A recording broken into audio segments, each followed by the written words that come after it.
Meet Jonah Beer. That cash flows. He's in charge of business operations at Frog's Leap Winery, located in the Bay Area's scenic Napa Valley. The vineyard is known for its crispy Sauvignon Blancs and earthy Zinfandels, but now they're getting attention of a different kind, as one of the first wineries in the U.S. to go green. Beer says their motivation to be green isn't for the publicity or even to save the planet, but rather to help their bottom line. It just makes sense. Financially and fiscally, it makes sense. And what people start to realize as they get into the business model is that the first 5 years of operating an organic vineyard from an upstart position are more expensive. But after you get past that hump, you've got between years 5 and maybe year 60, as long as that vineyard will live, where you're operating at an efficiency of about 95% less inputs into the vineyard than a conventionally farmed vineyard. Today, the winery is operating without using fossil fuels.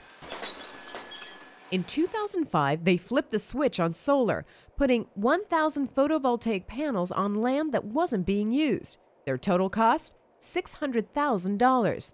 Now the installation is saving the vineyard $50,000 a month in electric bills and helping the environment at the same time. We're producing enough electricity to power about 150 homes.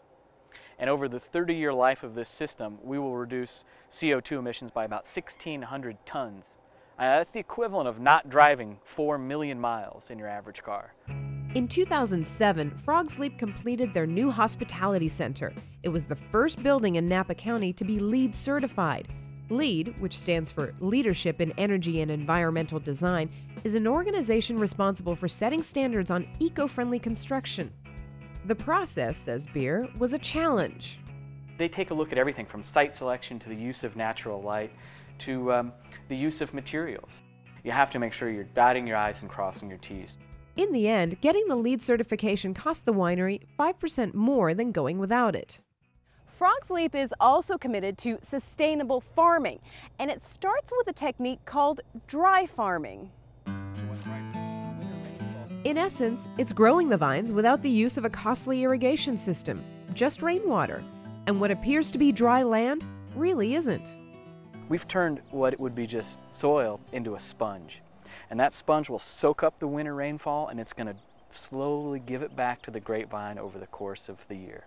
This is the key to farming for flavor, as I like to call it sometimes, where we're going to transfer this moisture into those grapes and ultimately into the wine in your glass. Beer says all the green practices are helping Frog's Leap be more sustainable, but at the heart of it is the ability to produce flavorful wine. Almost everything that we do inside this kind of green or sustainable sphere is aimed at influencing, improving wine quality. A smart business decision, but also good for the environment. I'm Sumi reporting for BNET.